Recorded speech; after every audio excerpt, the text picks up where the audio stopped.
বারাকাতুহু। প্রাণপ্রিয় চাঁপাইনবাবগঞ্জবাসী, ভালো আছেন তো আপনারা? এখন তো সবাই ভালো আছে, এখন কোনো মাহফিলে আর বাধা হয় না, বক্তাকে স্টেজ থেকে অপমান করে তাড়িয়ে দেওয়া হয় না। তাহলে এখন সবাই ভালো আছি না? আলহামদুলিল্লাহ।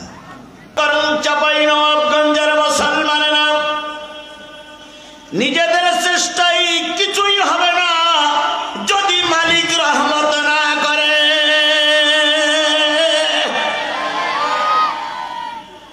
16 বছর স্বৈরাচার ছিল। কয় বছর? আমরা এই 16 বছর স্বৈরাচার তাড়ানোর জন্য চেষ্টা করেছি না করিনি? বিএনপির লোক চেষ্টা করেছে, জামাতের লোকও চেষ্টা করেছে। যতবার ময়দানে নেমেছে ততবার গুলি খেতে হয়েছে, যতবার ময়দানে নেমেছে ততবার নতুন নতুন মামলার আসামি হতে হয়েছে। এক পর্যায়ে আশা আমরা ছেড়েই দিয়েছিলাম যে আল্লাহ রহমত ছাড়া এই ফেরাউনির বাচ্চারে তাড়ানো সম্ভব নয়। অনেক জায়গায় মাহফিলে গেলি বিএনপি জামাতের লোক বলতো, হুজুর মুসাফের মানুষ দোয়া করেন এ যেন মরিয়ে যায়। আমাদের চেষ্টা যখন শেষ হয়ে গেল, বিএনপি জামাত যখন চেষ্টা করে 16 বছরে কিছুই করতে পারল না, আল্লাহর 16 বছর পরে দারুণ দয়া হয়ে গেল। আল্লাহ পাঠাইলেন একদল আবাবিল পাখির নাই যুবকদেরকে রাস্তায়। কথা বলেন ঠিক না বেঠিক? প্রাইমারির যুবক, মাদ্রাসার যুবক, হাই স্কুলের যুবক, কলেজ ভার্সিটির যুবক, ভ্যান চালক, রিক্সা চালকরা মাঠে নামলো। স্লোগান একটাই, কোনো সমঝোতা নাই, একটাই মাত্র দাবি, তোমাকে ক্ষমতার থেকে নামতে হবে। সরকার বাহাদুর গুলি চালানো, বহুত মানুষ হতাহত হল। এক পর্যায়ে পুলিশদেরকে নিয়ে, র্যাব সেনাবাহিনীদেরকে নিয়ে ফেতনির বাচ্চা ফেতনি যখন পরামর্শ করতেছিলেন, পুলিশ ডিপার্টমেন্টের হেড বলল, ম্যাডাম লাইন ভালো না। ফেতনির বাচ্চা খেপে গিয়ে বলল, বন্দুকে গুলি নাই। কয় গুলি আছে, কয় মারো না কেন? পুলিশ র্যাবের হেড বলল, ম্যাডাম কয়টা মারবো? আগে দুটো একটা মারলেই ময়দান পরিষ্কার হয়ে যেত, আর এখন একটা মারলে 4টে দাঁড়ায়। 4টে মারলি 16টা দাঁড়ায়, 16টা মারলি 48টা দাঁড়ায়। কয়টারে গুলি করে মারবেন? শেষ পর্যন্ত ময়দানের দিকে থাকতে না পেরে দুপুরের বিরিয়ানি ভাত কপালে জুটিনি, টুপলা টুপলি বেঁধে নিয়ে মামুর বাড়ি চলে গেছে।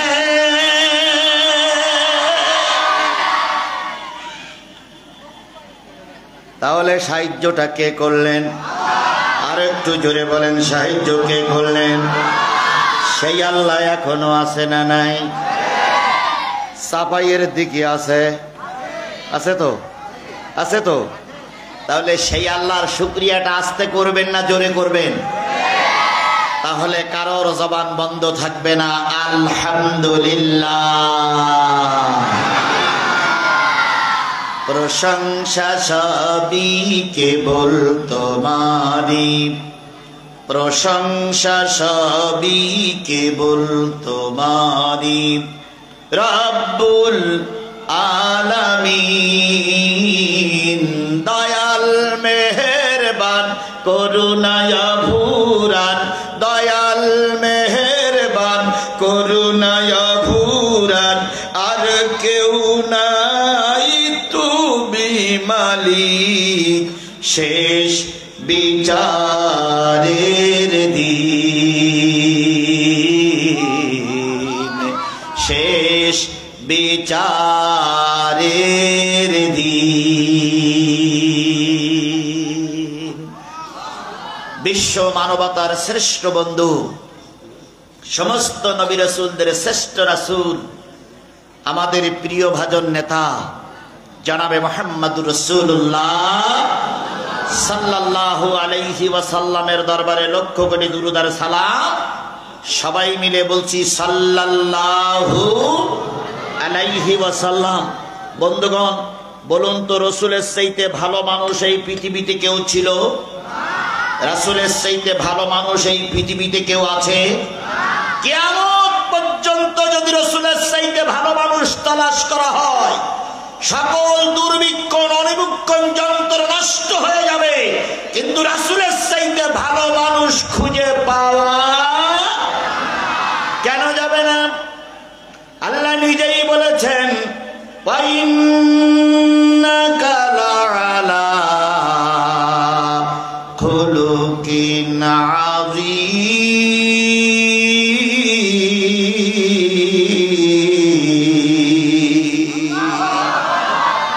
ওগো নবী, আমি আপনাকে উত্তম চরিত্রের অধিকারী বানিয়েছি।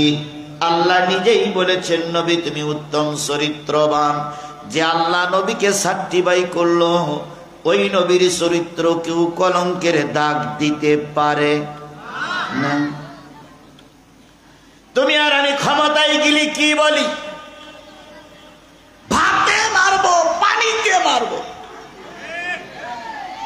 তারপর কি বলে? সুবুইয়ে সুবুইয়ে মারবো। আর একজন বলতেন, আমাকে ক্ষমতার থেকে নামাবে এমন কোন বিরোধী দল এখনো বাংলাদেশে জন্ম নেয়নি। কি বলিনি বলিনি বলিনি? কিছু হুজুরদের ফাঁসির মঞ্চে ঝুলাইয়ে বলেছিল, হুজুররা নেই, হুজুরদের অস্তিত্ব শেষ। যে হুজুরদের ফাঁসির মঞ্চে ফাঁসির কাস্টে ঝুলিয়ে আনন্দ করেছিলে, ভারতের থেকে উকি মেরে দেখো, তারা গোটা বাংলাদেশে এখন কোরআন বুকি নিয়ে চলছে। আর তোমরা অহংকার করেছিল দুপুর বেলার বিরানি ভাত কপালে জুটেনি, তার আগে টুপলা টুপলি বেঁধে বাবুর বাড়ি পালিয়ে যেতে হয়েছে।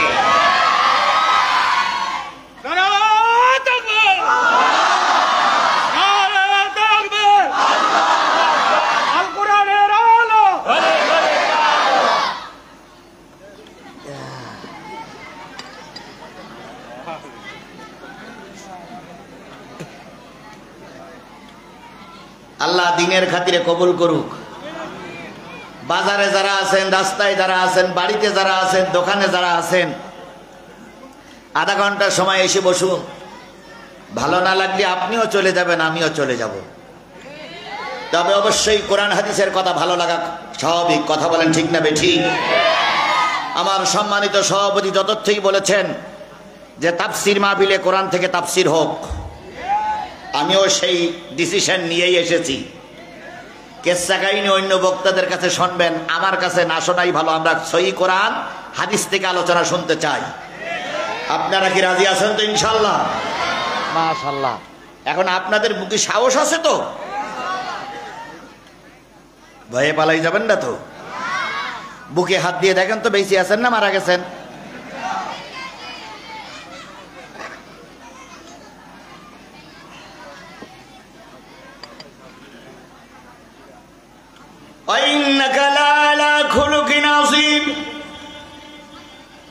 উত্তম চরিত্রবান। মুখে বললেই হয় না তোমার আমার চরিত্র ফুলের মতন পবিত্র, এ কথা মুখে বললেই হয় না, কাজে দেখানো লাগে। আল্লাহর নবী সাল্লাল্লাহু আলাইহি সাল্লাম ধর্মের দাওয়াত দিয়েছেন, আলেমরাও ধর্মের দাওয়াত দেন। বলুন তো, নবী আর একজন সমাজের বর্তমান আলেম কি এক হয়? আরো জোরে বলেন, এক হয়? এই নবীকে কালেমার দাওয়াত দেওয়া হয়। নবী কালেমার দাওয়াত দিয়েছেন। নবী যখন মানুষের কাছে কালেমার দাওয়াত দিয়েছেন, বলুন তো তৎকালীন মানুষেরা নবীর কলেমাটারে কি সহজে মেনে নিয়েছিল? মেনে নেই নাই। বরং তার বিরোধিতা করেছিল। মক্কার পরিবেশে আল্লাহ রসুলের দাওয়াতি কাজ করা কষ্ট হয়ে যাচ্ছে। তাই নবী চিন্তা করলেন, ভিন্ন কোনো দেশে যদি কালেমার দাওয়াত দেওয়া যায়, ওখানে যদি মানুষ তৈরি হয়, সেই মানুষ দিয়ে একদিন মক্কার বুকে ইসলাম প্রচার হবে। ভাই আপনারা যারা রাস্তায় আছেন, যদি আমার শত্রু না হন তাহলে বসে পড়েন। আবার বসটি বললে চলে যাইয়েন না ভাই, চলে যাই না, চলে ওখানে যেখানে দাঁড়াইছিলেন সেখানে দাঁড়াই থাকেন, চলে যাইয়েন না। যেখানে দাঁড়াইছিলেন সেখানেই দাঁড়াই থাকেন, চলে যাইয়েন না ভাই, কারণ চলে গেলে আমি আর শোনাবো কার। দাঁড়াই থাকেন, যাওয়া লাগবে না। নবীজি চিন্তা করলেন, ভিন্ন কোন দেশে যদি একটু দাওয়াতে তাবলীগ নিয়ে যাওয়া হয়, আর তারা যদি ইসলাম গ্রহণ করে, হয়তো আমার ধর্মের কথা বলা সহজ হবে। তাই একদিন খাদিজার সঙ্গে পরামর্শ করলেন, খাদিজা, আমি একটু তায়েফে যেতে চাই। খাদিজা মুখের পরে মুখ রেখে দুই চোখের পানি ফেলাই কান্দে বললেন, নবী গো, কাফেরেরা মারে, আমি আপনার পাশে থাকি। কাফেরেরা আঘাত করে, রক্ত ঝরে, আমি রক্ত মুছাইয়ে দেই। কিন্তু আপনি যদি তায়েফে যান, নিশ্চয়ই আপনি আমাকে সঙ্গে করে নিয়ে যাবেন না। তায়েফের মানুষ যদি মারে, আপনার রক্তটা কে মুছাইয়ে দেবে? নবীজি বললেন, খাদিজা, তোমার স্বামী আল্লাহর রসুলকে তুমি আল্লাহর হাতে ছেড়ে দাও। জেনে নিও, পৃথিবীতে যার কেউ নাই, তার শেষ ভরসা হলো আল্লাহ। যার কেউ থাকে না, তার কে থাকে? জোরে বলেন, যার কেউ নেই, তার কে আছে? আল্লাহ নবী খাদিজার কাছ থেকে বিদায় নিলেন। কথাটা বলার জন্য কথাটা আপনাদের সামনে নিয়ে আসছে। আমি মূল কথায় একটু পরেই ঢুকে পড়বে ইনশাল্লাহ, চিন্তার কোনো কারণ নেই, কোরআন থেকেই কথা হবে। আল্লাহ নবী বিদায় নিলেন খাদিজার কাছ থেকে। একটা দুইটা খেজুর দিতেও পারলেন না। নবীর মুখে একটা চুমা দিয়ে খাদিজা বলতেছে, আব্দুল্লাহর বেটা মোহাম্মদ, আমি এই রাতের অন্ধকারে তোমাকে আল্লাহর কাছে সুপর্দ করলাম। হযরত যায়েদকে নিয়ে নবী তায়েফের উদ্দেশ্যে রওনা হলেন। কিসের দাওয়াত দেওয়ার জন্য? আরো জোরে বলেন, কিসের দাওয়াত দেওয়ার জন্য? দাওয়াতি তাবলীগ করার জন্য আল্লাহর নবী তায়েফের উদ্দেশ্যে রওনা হলেন। হাদিস শরীফে পাওয়া যায়, আগে পিছে সেই দিন মিলে রসুলের 3 দিন পেটে কোনো দানা পিনা যায় নাই। ক্ষুধার্ত নবী আল্লাহর কোরআনের দাওয়াত নিয়ে তায়েফের সরকারের সামনে হাজির হলেন। তায়েফের সরকারকে ভালোভাবে বোঝানোর জন্য চেষ্টা করলেন।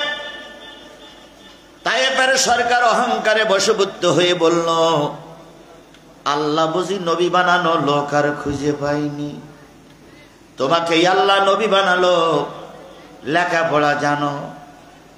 আল্লাহর নবী কোনো উত্তর দিলেন না। বুঝলেন এই জালেমের বাচ্চা ইসলাম গ্রহণ করবে। অনেকক্ষণ কথোপকথনের পরে নবীজি বললেন, তায়েফের সরকার, ইসলাম যদি তুমি নাও মানো, তোমার দেশ থেকে আমাকে বের হয়ে যাওয়ার সুযোগটুকু দাও। কিন্তু ধর্মের কথা চোরে শোনে না। নবী যখন বেরিয়ে আসলেন, তায়েফের সরকার যুবকদের বলে দিল, এই মুহাম্মদকে যে যত মারতে পারবে, তার প্রমোশন ততই বাড়বে। আমরাও দেখেছি বিগত 16 বছরে চোর ডাকাত খুনিরা রাস্তায় ঘুরে বেড়াতো, আর আলেমদেরকে হার হামেশা নির্যাতন চালানো হতো। কথা বলেন ঠিক না বেটি? চোরেরা ডাকাতিরা খুনিরা ঘুরে বেড়ায়, আর আলেমদের রক্ত দিয়ে বাংলার জমিন লাল হয়েছে। যে পুলিশ যত হুজুর মারতে পেরেছে তার প্রমোশন তত বেড়েছে। আওয়ামী লীগের রড সভাপতি বিএনপি জামাতের 5 জনকে মেরিয়ে এমপি সাহেবের কাছেই বলেছে 5 জনকে ঠিক করে আইছি। কয় তুই আজকে থেকে ইউনিয়ন সভাপতি, কারণ তুই কয়জন মারিছিস? 10 জন মারার পরে এমপি সাহেবের কাছেই বলেছে 10 জন মারিছি, তুই উপজেলা সভাপতি। তাহলে বিএনপি জামাতের লোক যত মারতে পেরেছে তত তাদের প্রমোশন কি হয়েছে? বেড়েছে। তাই এবারে সরকার বলে দিলাম আরো যুবকেরা মারতে শুরু করলো। নবীজি একটু থমকে দাঁড়ায় গিয়ে বললেন, যুবক, এসেছিলাম তোমার দেশে দাওয়াতি কাজ করার জন্য, ভালো লাগলো না আমাকে যেতে দাও, তবে তোমরা মারো কেন? ধরে নিন চাপাইতে এসেছি আমি সাতক্ষীরার থেকে। যদি আমার কথা ভালো না লাগে আমাকে মারবেন না, আমাকে দয়া করে যেতে দেন। কিন্তু মারাটা অন্যায় হবে, কথা বলেন ঠিক না বেঠিক? কিন্তু দুষ্টু শোনে না ধর্মের কাহিনী, চোরাই শোনে না ধর্মের কাহিনী। তায়েফের যুবকেরা মারতে শুরু করলো। নবীর কয়দিন না খাওয়া, আল্লাহর নবী ভূত হয়ে পড়ে গেলেন। তায়েফের যুবকেরা সোজা করে দাঁড় করাই দিল। নবীকে হাঁটার জন্য উৎসাহিত করা হলো। নবী দ্বিতীয়বার পড়ে গেলেন। বুঝলেন এরা আমাকে মেরে ফেলবে। তাই নবী জায়েদকে বললেন, জায়েদ পিছন দিক থেকে সরে পড়ো। জায়েদ বললেন, ইয়া রাসূলুল্লাহ, আপনাকে বিপদে ফেলে আমি কেটে পড়তে পারি না। নবী বললেন, জায়েদ রে, যেটা বলি সেটাই শোনো। তুমি ওদের শত্রু না, ওদের শত্রু আমি। আমাকে মেরে দিল, অন্তত লাশটা শনাক্ত করার জন্য তুমি পিছনে চলে যাও। বলুন তো, সবচেয়ে বড় বন্ধু যে বিপদের সময় কাছে থাকে, কথা বলেন ঠিক না বেঠিক?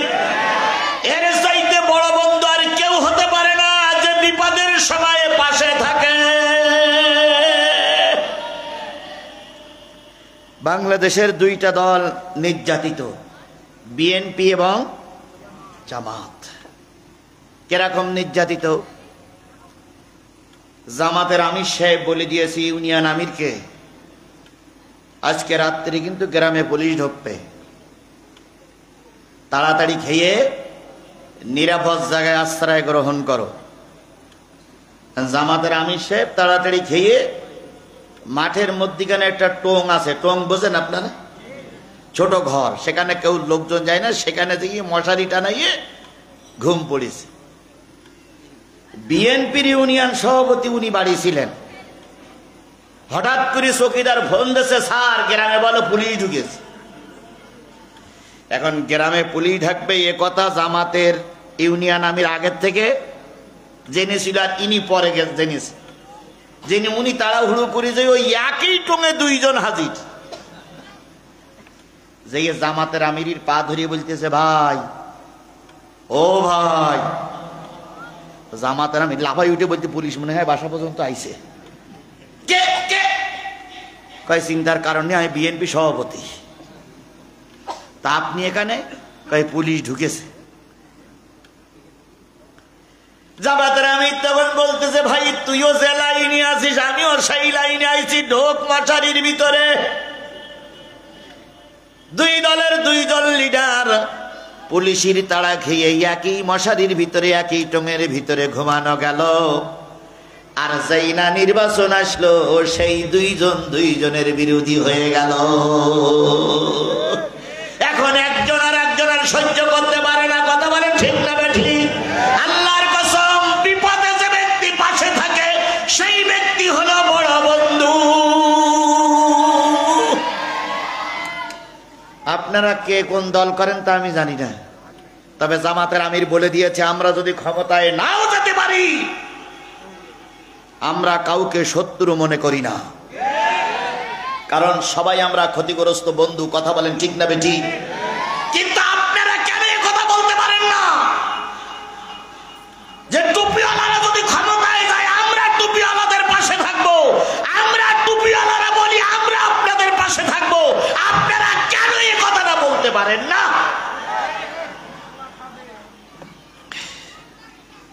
কথা আমাকেই বলতে দেন। সুতরাং বিপদে যে ব্যক্তি পাশে থাকে সেই ব্যক্তি বড় বন্ধু। এখন বলতেছে যদি জামাতে কেউ ভোট দেয়, আজকে এক আষ্টি ফেসবুকে এক নেতার বক্তব্য শুনলাম, সামনে নির্বাচনে যদি ধানের শীষে ভোট না দেখ অন্য কেউ ভোট দেয়, সঙ্গে একখান করে লাঠি নিয়ে যাবি, যেটা অন্য দলে ভোট দেবে তার লাঠি দিয়ে পিটাই ঠ্যাং ভেঙে ফেলবি। এর নাম গণতন্ত্র? এর নাম কি তন্ত্র? গণতন্ত্র। তারপরে বলতেছে কেন্দ্রে এসে দাঁড়িপাল্লায় ভোট দিয়ে কেউ আস্ত শরীর নিয়ে বাড়ি যেতে পারবে না। দয়া করে সন্ত্রাসী কথা বন্ধ করুন। এর আগে যারা সন্ত্রাসী কথা বলেছিল দুপুরের বিরিয়ানি ভাত তাদের কপালে জুটেনি।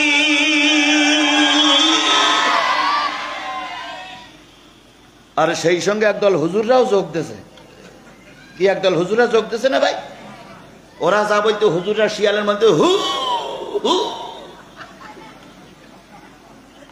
আলেমে আলেমে বিভেদে এখন জালেমে জালেমে দোস্তি, আলেমে আলেমে বিভেদে এখন জালেমে জালেমে দোস্তি, পথের ঠিকানা জানা নাই কারো কে কোথায় পাবে স্বস্তি। আলেমে আলেমে বিভেদে এখন জালেমে জালেমে দোস্তি, পথের ঠিকানা জানা নাই কারো কে কোথায় পাবে স্বস্তি। খারাপ লাগতেছে? চলবে চলবে। যেহেতু সভাপতি মঞ্চে বসে আছে, অতিথিরাও বসে আছে, যদি দেখেন লাইন খারাপ, কারণ সাতক্ষীরার ওয়াজ আর চাপাইর ওয়াজ তো এক হয় না, এই জন্য যদি মনে করেন লাইন খারাপ, ছোট্ট একটা কাগজে লিখে দেবেন যে হুজুর লাইন খারাপ হয়ে যাচ্ছে, এমন জোরে দড়ি মারবো আপনারা আবার খুঁজে পাবেন না। কারণ দড়ি মারা অভ্যেস আমার আছে, 16 বছর শুধু দৌড়ির পরে ছিলাম ভাই, শুধুই দৌড়ির পরে ছিলাম। মঞ্চের থেকে অনেক সময় টুপি খুলিয়ে চলে যেতে হয়েছে, মঞ্চের থেকে অনেক সময় জামা খুলিয়ে অন্য চাদর দিয়ে মোড়াইয়ে চলে যেতে হয়েছে, অনেক সময় মঞ্চের লাইট ডিভাইস চলে যেতে হয়েছে। এই জন্য দৌড়ুনি অভ্যেস আছে ভাই। যদি মনে করেন লাইন খারাপ, শুধু বলে দেবেন, একবার বলবেন, দৌড় দেবো, তা আপনারা খুঁজে পাবেন না। আল্লাহ আমাদের কোরআনের জন্য কবুল করুক। তবে আমি জানি রাজশাহী আর চাপাইয়ের মানুষ কোরআন প্রেমিক। আমি জানি রাজশাহীর যুবকেরা, চাপাইয়ের যুবকেরা রাজপথে জীবন দিতে জানে, কিন্তু বাতিলের কাছে মাথা নত করতে জানে না। এ শিক্ষা চাপাইয়ের যুবকদের আছে, আমি জেনে বুঝে এসেছি। সেই যুবকের ভিতরে সব প্রায় মুরব্বীর চাইতে যুবক বেশি। কথা বলেন ঠিক না বেঠিক? ও যুবক, তোমাদের জাগতে হবে, তোমাদের দ্বারা ছাড়া এদেশে ইসলাম প্রতিষ্ঠা হবে না। বুড়ো মানুষেরা শুধু বাগান নষ্ট করবে, কাজের কাজ কিছুই হবে না। তোমরাই পারবে অবস্থার পরিবর্তন করতে। এই জন্য তোমাদের দিকে আমরা তাকাইয়ে বসে আছি, তোমাদের দিকে জাতি তাকাইয়ে বসে আছে। কথা বলেন ঠিক না বেঠিক? আজকে ঢাকা বিশ্ববিদ্যালয়ের যুবকেরা জেগেছে, জাহাঙ্গীরনগর বিশ্ববিদ্যালয়ের যুবকেরা জেগেছে, চট্টগ্রাম বিশ্ববিদ্যালয়ের যুবকেরা জেগেছে, রাজশাহী বিশ্ববিদ্যালয়ের যুবকেরা জেগেছে, চাঁপাইনবাবগঞ্জের যুবকদেরকেও জাগতে হবে হবে হবে।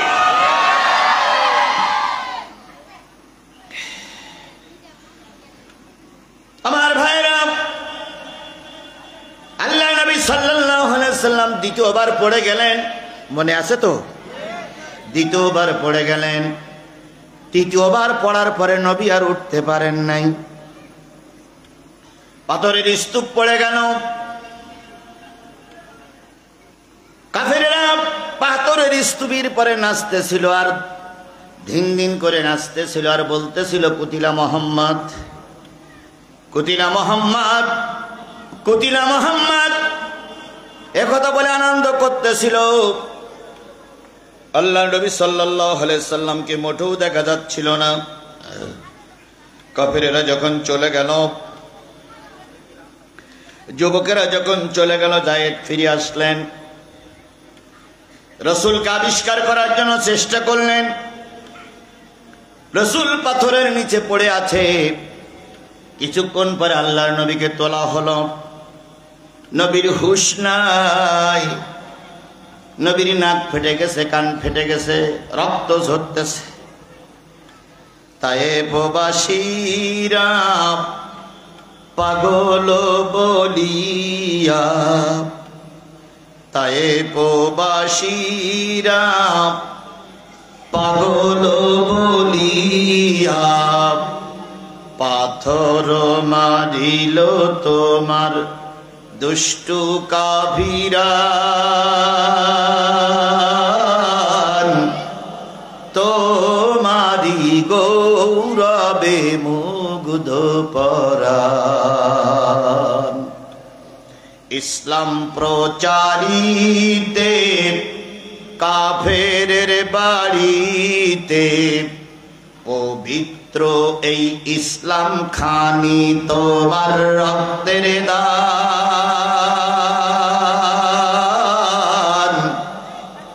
তোমারি গৌরবে মুগ্ধ পরাণ।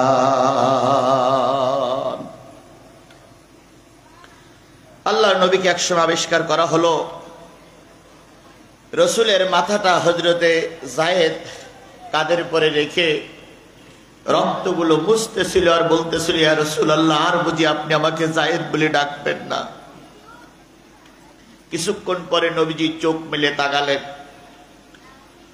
যায়েদের মুখের পর একটা চুমা দিয়ে বললেন, যায়েদ, ওরা আমাকে খুব মেরেছে, তাই না যায়েদ?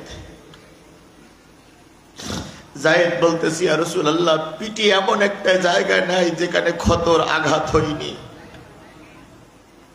সমস্ত শরীরে আপনার আঘাতে জর্জরিত করেছে। নবীজি বললেন, যায়েদ, একটু পানির ব্যবস্থা করা যায়? কেন? রক্ত ঝরেছে, আমি দারুণ তৃষ্ণার্ত, মনে হচ্ছে এখনই তৃষ্ণার জ্বালায় মারা যাব। অন্যদিকে এক ওয়াক্ত নামাজ চলে যাচ্ছে। যায়েদ, তুমি একটু পানি নিয়ে এসো তো। অনেক কষ্টে যায়েদ পানি নিয়ে আসলেন। রসুল কিছুটা পানি খাইলেন, কিছুটা পানি দিয়ে উজু করলেন। নবীজি সালাতে দাঁড়ালেন। সালাত শেষ হয়ে গেল। আল্লাহ নবী আকাশের দিকে তাকায় দেখে বড় বড় মেঘমালা পাহাড়গুলো ঘুরে বেড়ায়। নবীজি লক্ষ্য করলেন পাহাড়ের ভিতরে, মেঘমালার ভিতরে কে যেন আছে। ওখান থেকে বলতেছে, হাবিব, ও নবী, একবার আদেশ করেন, তায়েফের কাফেরদেরকে মাটির সঙ্গে মিশিয়ে দেব। নবীজি সেজদায় পড়ে কাঁদলেন আর বললেন, মাবুদ, সব মানুষকে যদি তোমার ফেরেশতা মেরে দেয়, আমি কালেমার দাওয়াত কার কাছে পৌঁছাবো? ও জিবরিল, ওরা বুঝেনি, ওরা বোঝে না, তাই ওরা আমার পর অত্যাচার করেছে। আল্লাহকে বলো, আল্লাহ যেন ওদের মাফ করে দেয়। আমি ওদের মাফ করে দিলাম।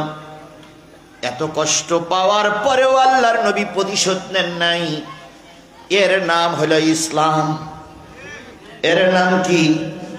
আরো জোরে বলেন, এর নাম কি? আমাদের যে ক্ষতি আপনারা করেছেন, আল্লাহর কসম, প্রতিটা ক্ষতির প্রতিশোধ যদি নিতাম, একজন আওয়ামী লীগের নেতা কর্মী বাড়িতে ঘুমাইতে পারত না।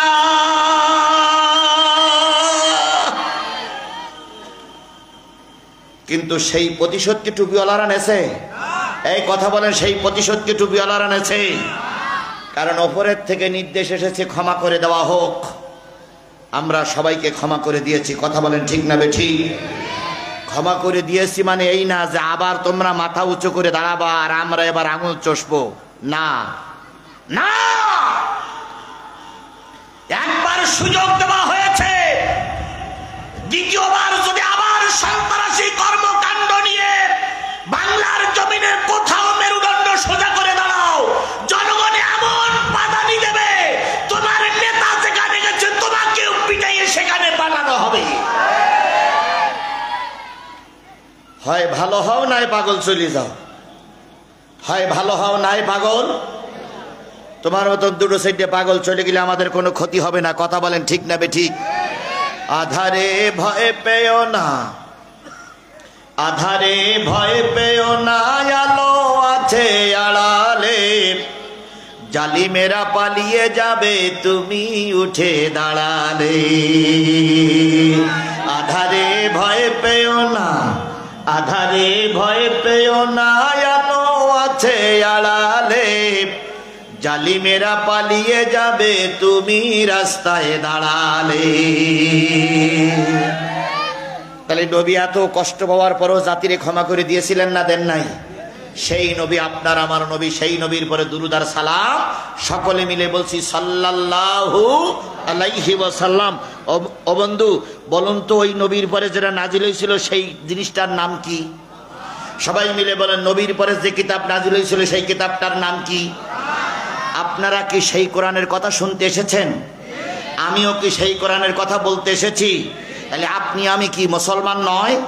আচ্ছা, বাজারে যেগুলো আছে ওর বাপ মুসলমান না, ওর মা মুসলমান না, ওর কানে কি আজান হয়নি? তাহলে কোরআনের কথা আলোচনা হচ্ছে, ও যুবক বাজারে কেন? ও যুবক, 1 মিনিট আমার কথাটা শোনো।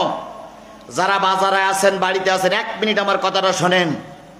আপনার আমার মতন অনেক যুবককে কিন্তু অকালে জীবন দেওয়া লাগে। আজকে যদি রাত্রি কোরআনের মাহফিলে কেন হচ্ছে, যদি কোনো যুবক রাস্তায় পড়ে থাকে, আল্লাহর দরবারে যাওয়ার পরে আল্লাহ যদি জিজ্ঞেস করে তুই কোরআনে ছিলি না বাজারে ছিলি, কি জবাব দেবা তুমি? কি জবাব দেবা তুমি? আমি ঘড়ি দেখেছি, আধা ঘন্টা 40 মিনিট আমার আলোচনা আর হয়তো হতে পারে। দয়া করে সব যুবকদের পায়ের পরে হাত থেকে অনুরোধ করছি, কোরআনের মাহফিলে চলে এসো। হয়তো আল্লাহ আজকের এই মাহফিল তোমার আমার জন্য হেদায়েতের ওসিলা হয়ে যেতে পারে। তাহলে আমরা হেদায়েত নিয়েই বাড়ি যাব ইনশাআল্লাহ। এবার আমি আপনাদের কাছ থেকে বায়াত গ্রহণ করতে চাই।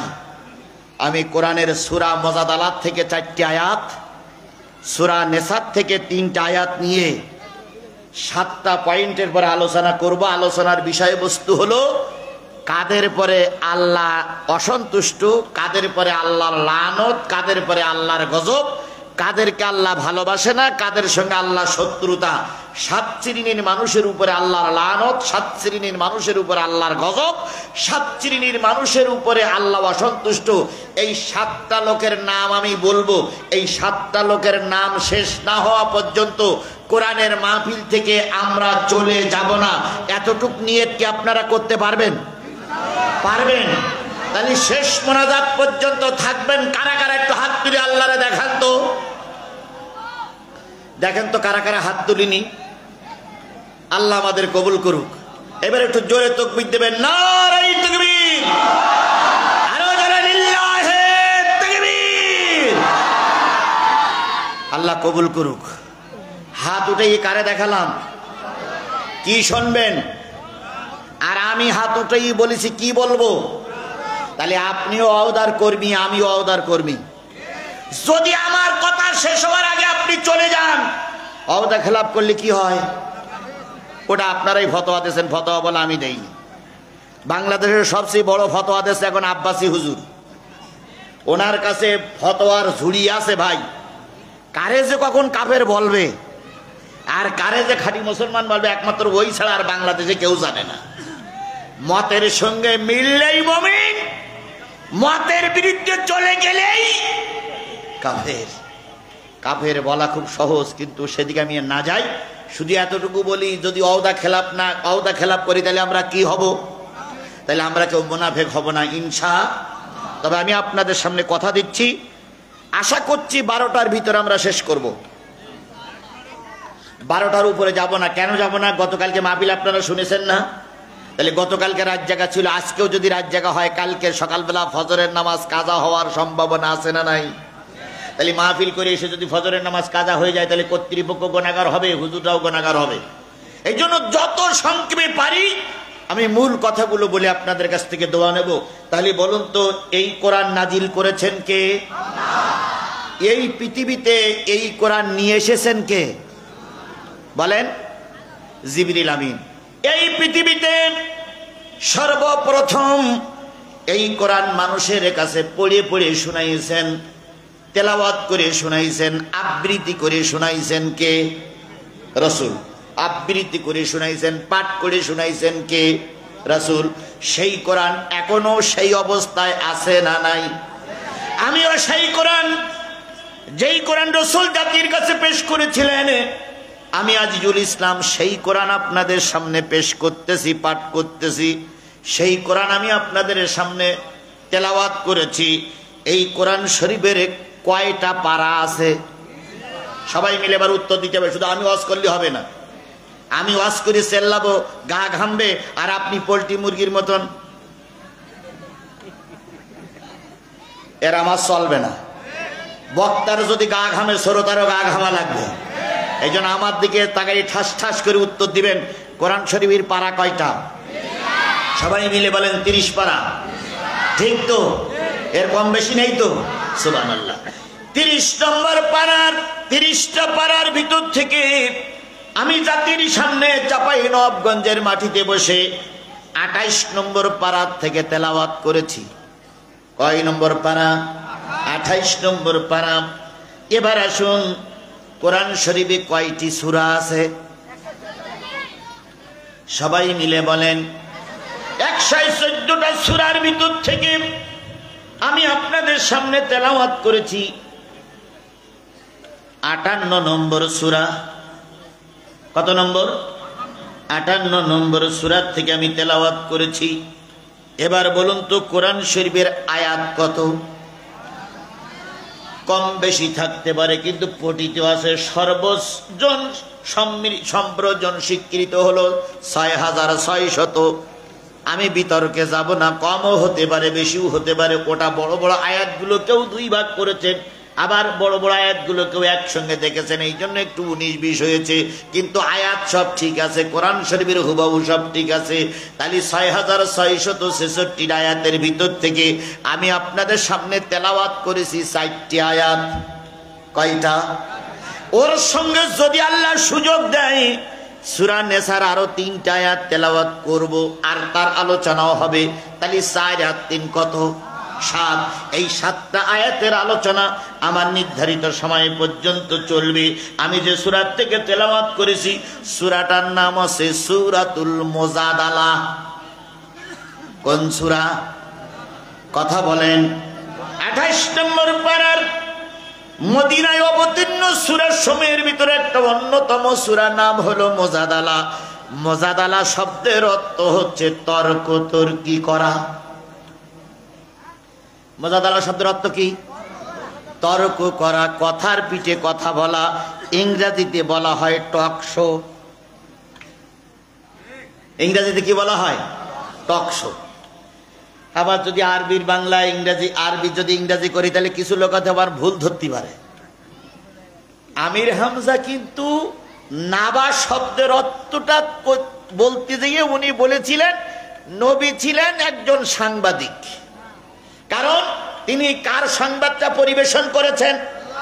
জাতির কাছে। যদিও কথাটা ওইভাবে না বলে একটু ঘুরেই বললে ভালো হতো, কিন্তু উনি সাংবাদিকদের উদ্বুদ্ধ করার জন্য এই কথাটা উনি বলি ফেলাইছে। বলিয়ে ফেলার পরে উনি কিন্তু আবার কি করেছে? ভুল স্বীকার করেছে, সরি বলেছে। তারপরে হুজুরের ক্ষোভ মিটিনি, কাফের কাফের কাফের।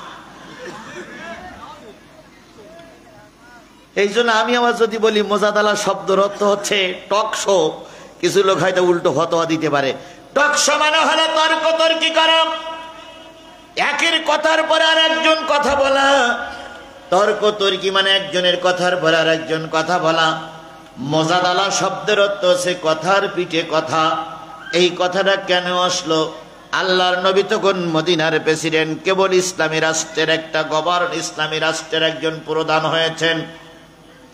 ঠিক সেই সময় খাওলা বিনতে সালাবা নামক একজন মহিলা আসলেন। আমি কিন্তু শানে নজরুল অথবা প্রেক্ষাপট বলতেছি। খাওলা বিনতে সালাবা নামক একজন মহিলা আসলেন, এসে বলেন, ইয়া রাসূলুল্লাহ, আমার স্বামী আমাকে বলেছে আমি আমার স্বামীর পিঠির মতন, আমি আমার স্বামীর বুকের মতন, আমি আমার স্বামীর জন্য অবৈধ। অবৈধ না বৈধ তাই আপনার কাছে জানতে এসেছি। নবী সবকিছু শুনে বললেন, খাওলা, আমি যতটুকু জানি তুমি তোমার স্বামীর জন্য অবৈধ, হারাম, তালাক হয়ে গেছে। ওই মহিলা রাসূলের সামনে দাঁড়িয়ে বলতেছিলেন, ইয়া রাসূলুল্লাহ, আপনি সহজে বলে দিলেন আমি আমার স্বামীর জন্য তালাক। দীর্ঘদিন স্বামীর ঘর সংসার করেছি, ছোট বড় কিছু বাচ্চা ছেলে মেয়ে আমার হয়েছে। এখন স্বামী আমাকে তালাক দিয়ে চলে গেলে আমার এই বাচ্চাগুলোর উপায় কি হবে? নবী বললেন, অত শত বুঝি না, আমি বুঝতেছি তুমি তালাক। এই যে নবী ফতোয়া দিচ্ছে, নবীর সামনে আবার কাউন্টার দিচ্ছে। ওই মহিলা কথা বলছে, নবী কাউন্টার দিচ্ছে। এর নাম হলো আরবিতে কি বলে? টকশো। ওরা তো ইংরেজিতে, আরবিতে কি বলে? মোজাদালা। এই যে কথার পিঠে কথা, রসুল বলছে এক কথা, খাওলা বলতেছে আর এক কথা, খাওলা বলতেছে এক কথা, রসুল বলতেছে আর এক কথা। এই যে টকশো, এইটার মোজাদালা বলা হয়, বাংলায় বলা হয় কি? তর্ক তুর্কি।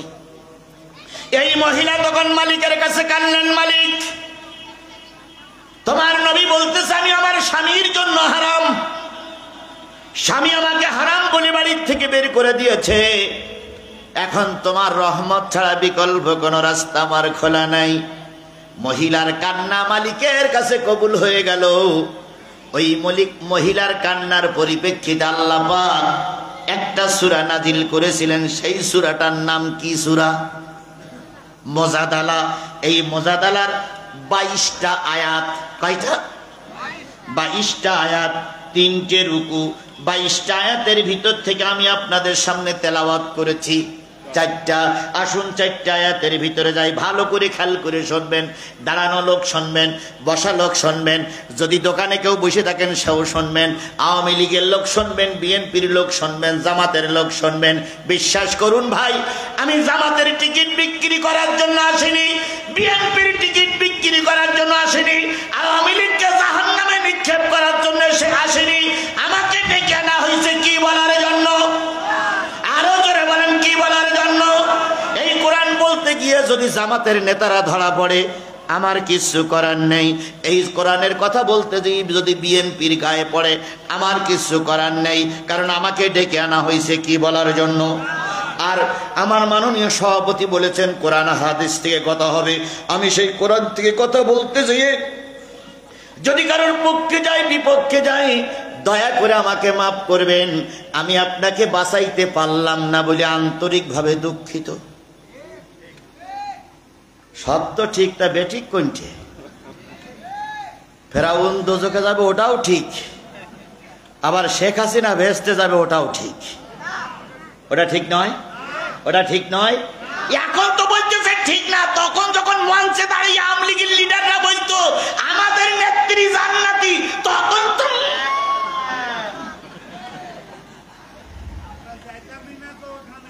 ওরে আল্লাহ রে, কি কায়দায় বলতো শেখ হাসিনা রহমাতুল্লাহ আলাই, আর বলতো কি যে শেখ হাসিনা জান্নাতি নারী। আমাদের মতন দেশের এক টুপিওয়ালারা বলতো না, টুপিওয়ালারা ফতোয়া দিয়েছিল না। এই তো সব জানেন আপনারা, তো আমার ডেকে নিয়েছেন কেন ভাই? মুফতি কফিলউদ্দিন সাহেবজি এরকম কত লোক ফতোয়া দিয়েছিল শেখ হাসিনা আপনি জান্নাতি। আমি ওই দিকে না যাই, যে জিনিসটা বোঝাতে চাচ্ছিলাম, কাউকে জান্নাত আর কাউকে জাহান্নামে, কাউকে মুমিন আর কাউকে কাফের বানানোর জন্য আমি এখানে আসি নাই। আমি এসেছি কি বলার জন্য? তাহলে সূরা মুজাদালার কয়টি আয়াত বললাম না? 22টা আয়াতের ভিতরে তেলাওয়াতকৃত আয়াত কয়টি? এই 4টে আয়াতের ভিতরে এবার চলে যাই, ভালো করে খেয়াল করবেন, দয়া করে খেয়াল করবেন। কিসসা কাহিনীর দরকার নেই, সহি সহি কথাগুলো শুনেন। আল্লাহ বলতেছেন, আলাম তারা ইলাল্লাযীনা তাওয়াল্লাউ কওমান গাদিবাল্লাহু আলাইহিম মা হুম মিনকুম ওয়ালা মিনহুম ওয়া ইয়াহলিফুনা আলাল কাযিবি ওয়া হুম ইয়ালামুন।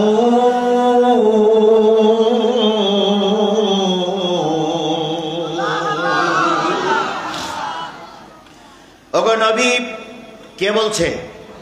আপনি কি তাদেরকে দেখেন নাই? আপনি কি সেই জাতিকে দেখেন নাই?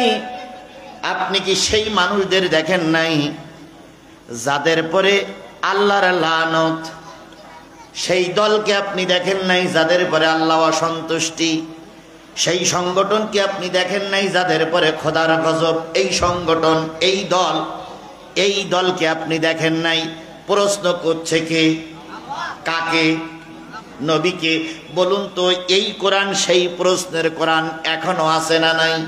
তাই আল্লাহ যারা বলতেছেন, ও ওলামায়ে হযরত, ও মুসলিম মিল্লাত, ও চাপাইয়ের মুসলমানেরা, তোমরা কি সেই দল বা সেই সংগঠনটারে দেখুনি যাদের পরে আল্লাহর কি লানত, আল্লাহর গজব, যাদের পরে আল্লাহর অসন্তুষ্টি? তাদের কি তোমরা কি দেখুনি? তার মানে কোরআনের প্রশ্নে আমাদের জন্য এসেছে। এবার আমি বলতে চাই, জানাতে চাই, কাদের পরে আল্লাহর লানত, কাদের পরে আল্লাহর গজব, এইটা আপনাকে আমি জানাতে চাই। যদি বলি আওয়ামী লীগের পরে আল্লাহর গজব, আল্লাহর লানত, আমলিগ আবার ক্ষমতায় যাবার জন্য চেষ্টা করতেছে, হয়তো আজ হোক কাল হোক আমলিগ ফিরে আসবে কিনা আমি জানি না। যদি কোনোদিন ফিরে আসে, আর আজকে যদি বলে যাই আমলিগের পরে খোদার গজব, ওরা আমার চাপাই দিয়ে আগামীতে ঢুকতে দেবে। আর একটা দল এখনো ক্ষমতায় যায়নি, কিন্তু ক্ষমতার যাবার জন্য সব পথ পাকাপোক্ত হয়ে গেছে। শুধু বলে আমরা এবার ক্ষমতায় 290টা আসন ওনারাই পাবে, 290টা আসন নিয়ে ওনারা ক্ষমতায় যাবে। আর কেউ কেউ বলতেছে আমরা ক্ষমতায় চলেই গেছি, কেউ ঠেকাতে পারবে না। ও ভাই, যদি আজকে চাপাইতে বসে ওদের বিরুদ্ধে কিছু বলি, হয়তো আমার গাড়ির চাকা চাপাই নবাবগঞ্জ পার হতে দেবে না। এই জন্য আমি ওদের বিরুদ্ধেও কিছু বলবো না। আমি লক্ষ্য করতেছি আমার সামনে পিছনে ডাইনে বামে যত নেতা বসে আছে প্রায় সব জামাতের নেতারা। এখন যদি বলি জামাত ইসলাম জাহান্নামে যাবে, আমি বিশ্বাস করি মঞ্চের থেকে নামা সম্ভব হবে না। সুতরাং কাউকে জাহান্নামী না বলে কার কাছে প্রশ্ন করব? আল্লাহর কাছে প্রশ্ন করি, আল্লাহ তুমি বলে দাও কাদের পরে তোমার লানত, কাদের পরে তোমার গজব, কাদের পরে তুমি অসন্তুষ্টি, কাদের পরে তুমি সন্তুষ্ট না? তুমি একটু দয়া করে সেই নামগুলো বলে দাও। আল্লাহ রাব্বুল আলামিন এবার সেই নামগুলোর কথা বলতেছে, ভালো করে খেয়াল করে শুনুন। আল্লাহ সেই নামগুলোর কথা বলবে, আল্লাহ সেই নামগুলোর কথা বলবে, ভালো করে খেয়াল করে শুনুন। আল্লাহ রাব্বুল আলামিন বলতেছে,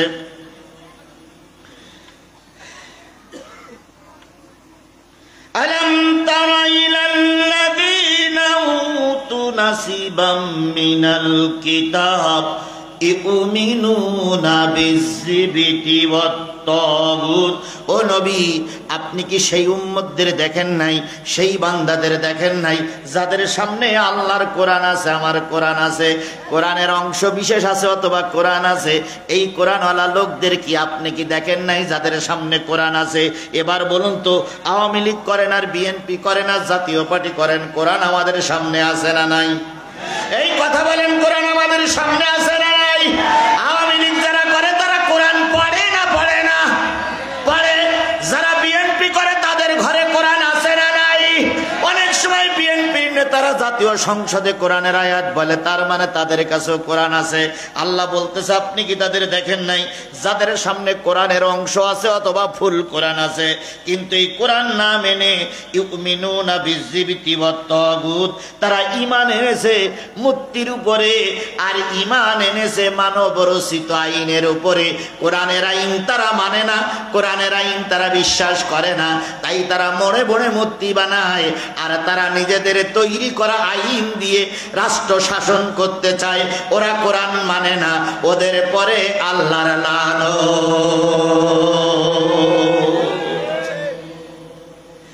আগে দেখতাম মনে মনে বাবার ছবি। কিসের ছবি? বাবার ছবি। কত কোটি টাকা যে খরচ করি বাবার ছবি তৈরি করা হয়েছে। উনি ছিলেন আমাদের আব্বা। কথা বলেন ঠিক না বে ঠিক? আমি প্রায় জায়গায় বলি ভাই রে, বেশি আব্বা হওয়া কিন্তু ভালো লক্ষণ না। মুসলমানদের আব্বা কয়জন? আরো জোরে বলেন। না না না না, মুসলমানদের আব্বা হলো তিনজন। একজন হলো গোটা মানব জাতির বাবা। না, আদম আলাইহিস সালাম গোটা মানব জাতির পিতা। কথা বলেন ঠিক না বেঠিক? আর একজন হলো মুসলিম মিল্লাতের পিতা, মিল্লাত আবিকুম ইব্রাহিম হুয়া সাম্মাকুমুল মুসলিমিন। তাহলে মুসলমানদের পিতার নাম কি? ইব্রাহিম আলাইহিস সালাম। আর একজন পিতা যিনি আপনাকে জন্ম দিয়েছেন তিনি হলো জন্মদাতা পিতা। এই তিন পিতার বেশি যদি পিতা হয় লক্ষণ কিন্তু ভালো থাকে না। ছেলে একটু বুঝতে শিখেছে, ওই যে ছেলেগুলো বসে ছেলে একটু বুঝতে শিখেছে। বাপ অনেক দিন বাড়ি আসে না, তো একদিন ছেলে জিজ্ঞেস করছে, মা আমার আব্বাকে ডা। তো বাজারে যেয়ে বলতেছে, ওই যে পান বিক্রি করতেছে ওটাও তোর আব্বা, আর ওই মুদিখানায় চাউল বিক্রি করতেছে ওটাও তোর আব্বা। তো ছেলে বলতেছে, জানি আব্বা একজন হয়, তা দুজন হইল কি করি? তখন মা বলতেছে, কনে কি হয়েছে, দুজনের সঙ্গে সম্পর্ক তো কোনটা যে হয়েছে আল্লাহই ভালো জানে, এই জন্য ওটাও তোর বাপ এটাও তোর বাপ। তাহলে দুই বাপ যদি কোনো ছেলের হয়, ওই ছেলের জন্মটা বৈধ না অবৈধ? এই কথা বলেন, বৈধ না অবৈধ? তিন বাপ ছাড়া নতুন বাপ ছাড়া আবিষ্কার করেছ, তারা মুসলমানদের নয়, গোটা বাংলার জমিনের অবৈধ।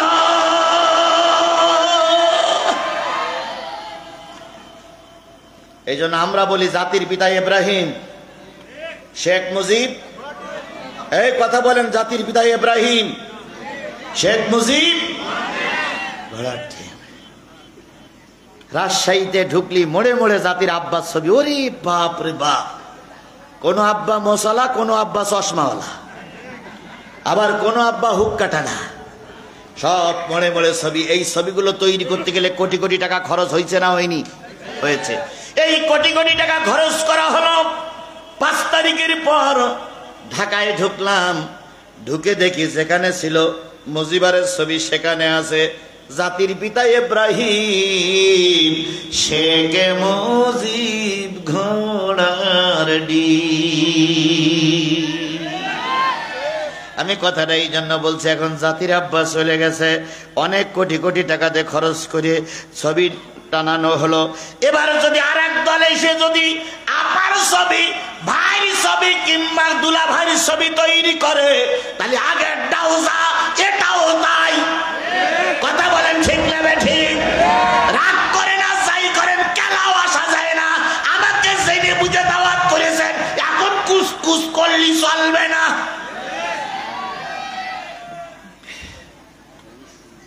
আমার ওয়াজ শুনে বুঝে আমার দাওয়াত করে নিয়ে আইছো। আমার ক্যাসেট গোটা দেশে বাজে। কথা বলেন ঠিক না ঠিক? ক্যাসেট বাজাই ওয়াজ শুনিয়ে এখন ওয়াজ করতে দেখেই না, কোনো কথা নেই। যত কুসকুস করবে তত ওষুধ ঘন ঘন পড়বে।